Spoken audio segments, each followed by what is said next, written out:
Bebidas alcoólicas e alguns aparelhos de informática também devem ficar mais caros nos próximos dias. O motivo é o aumento de impostos desses produtos, autorizado pela presidente Dilma no começo de janeiro e que já está em vigor. Mas devido ao estoque antigo, pode ser que o consumidor só sinta a diferença mais para frente. A partir deste ano, quem também não vai ficar de fora da lista de aumento de preços são os vinhos e os produtos eletrônicos. O governo já autorizou o aumento deles desde o dia 1º de janeiro. O vinho nacional, por exemplo, que pagava 73 centavos de imposto por unidade, agora vai ser cobrado uma taxa de 10% sobre o valor do produto na indústria. Com isso, vão ser R$ 5,00 a mais no preço de cada garrafa. Mesmo quem não consome bebidas reclama da cobrança de tantos impostos. São muitos impostos demais, muito. Paga imposto até para morrer. Tudo que você vai fazer, tudo que você vai comprar, tudo tem imposto. Alimentação, medicação, a gente paga imposto de tudo. Se respirar, você está pagando imposto. O aumento de impostos é uma alternativa que existe ao governo para que ele consiga, obviamente, se reequilibrar nas contas, né, nas suas contas públicas e, obviamente, honrar com os seus compromissos financeiros. A medida provisória sobre os impostos poderá interferir também na venda de aparelhos eletrônicos. Com essa nova medida, alguns produtos de informática, como tablets, smartphone, notebooks e roteadores, que antes eram isentos de PIS/PASEP e COFINS, passam a pagar esses impostos. A quebra de isenção tributária desses eletrônicos pode comprometer alguns projetos de inclusão digital. Para essa economista da FEComércio, a medida provisória de impostos chega na contramão.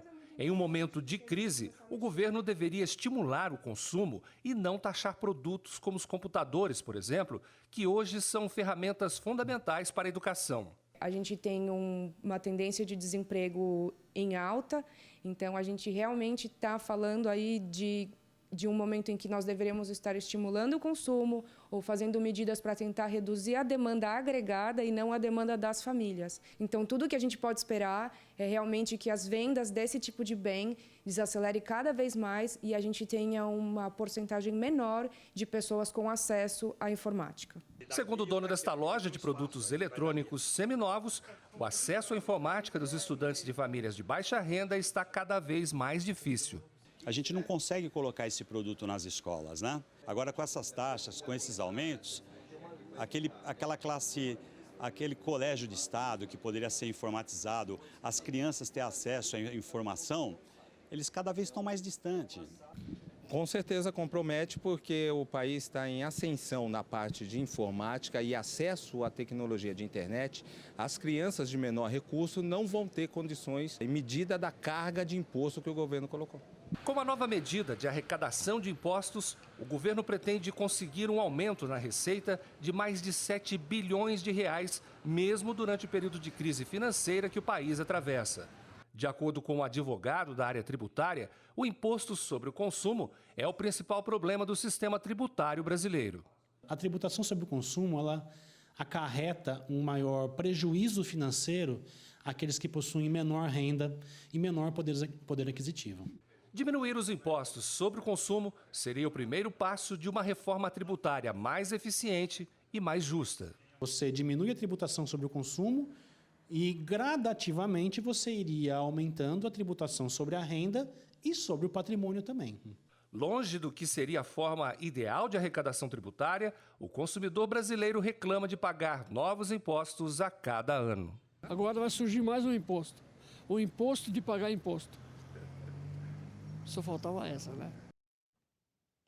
Laureano, para começar, a gente precisa deixar claro que o imposto não é um mal em si mesmo, né? Imposto é necessário, sim, obviamente, né? Para você poder ter um retorno, para que os governos o governo federal, municipal, estadual possa fazer alguma coisa, você tem que ter os impostos. Agora, é complicado, né? Essa tua pergunta aí, essa enquete que você está fazendo, eu acho que não vai ter ninguém que vai falar, tem que aumentar o imposto, né? Quer dizer, todo mundo é contra porque a quantidade realmente, né, os impostos que a gente paga é muito elevado, não é mesmo? E, então, isso aí é muito complicado. Então, eu usaria até um termo um pouco chulo, né? Mas diria que isso seria um tiro no pé. né? Por quê? Porque eles abaixaram, tiraram, lembra, o IPI da linha branca, Dos automóveis. e ninguém comprou. Imagina aumentando o preço, o que vai acontecer? Então, existe a possibilidade de, ao invés de aumentar a arrecadação, diminuir, como pode foi até no ano diminuir. passado já. Exatamente, pode até diminuir. Por quê? Porque as pessoas, isso aí quem vai pagar os impostos? É o consumidor, né? Porque os empresários vão repassar isso, obviamente. Claro. O empresário não vai ficar com essa dívida. E aí vai aumentar os preços, aumentando os preços, as pessoas já estão endividadas, já estão o desemprego em alta, então ninguém vai comprar. Quer dizer, vai prejudicar realmente um setor que é importante, né? A tecnologia, né? Infelizmente, tudo que foi falado ali é muito interessante porque o Brasil precisa se desenvolver, né? Hoje em dia não se vive sem a parte de informática, né? Então vai prejudicar as escolas, os estudantes, né? Mas eu acho que é um tiro no pé realmente. O Brasil não aguenta mais, né? Essa carga tributária não aguenta mais. Agora, você falou sobre tiro no pé e eu me lembrei do que aconteceu no ano passado, que foi justamente isso. O governo esperava arrecadar mais com o aumento de impostos, mas aí as pessoas passaram a comprar menos. E como está baseado na compra do consumo, você vendeu menos, arrecadou não sei, menos. Cigarro, talvez, pelo vício. Sim, que a pessoa não deixa de comprar porque está não é mesmo? viciada. Isso aí talvez, mas agora os outros produtos, né? Não tenho dúvida disso, que isso aí vai piorar ainda mais a situação, né? E tu vê que é a opinião realmente de todo mundo, né? Então, temos que aguardar, mas eu acho que é muito complicado. Agora, outra coisa, Lauriana, porque na crise anterior, lá por 2008, 2009, o Brasil conseguiu se manter consideravelmente bem, até melhor do que muitos outros países, mas baseado nessa questão do consumo. Perfeito. Então, o governo motivava, incentivava o consumo até com a redução de impostos. Não tenha dúvida. Mas não se manteve por muito tempo a pujança da economia só pelo consumo. Então, a gente vem aí agora tentando aumento de impostos. Nenhuma coisa funcionou perfeitamente, nem outra coisa funciona perfeitamente. Como é que resolveria? É lógico, porque uma coisa trouxe a outra, quer dizer, isso aí já veio acontecendo. Então foi dado aquele estímulo, o Brasil ficou bem, aquelas pessoas que eram da camada D e E, né, que nem conta no banco não tinha, passaram para a camada C, passaram a ter, então começaram a comprar, a consumir de maneira, né, sem ter condições, não é? Quer dizer, então isso fez com que a população ficasse endividada, e muito endividada. Aí, quando chega em 2014, que a presidente Dilma foi fazer a mesma coisa, aí as pessoas já não tinham fôlego nenhum mais. Não tinha fôlego mais para comprar, tá certo? E aí aconteceu e mantém até hoje. Então, né, é muito complicado. Então, tem que ser medidas realmente estruturais que o Brasil tem que ter, e uma delas é a questão tributária. Então, essa reforma tributária essa que reforma tanto se tributária fala. que todo mundo fala, todos os presidentes prometem, né, de melhorar, de você poder realmente...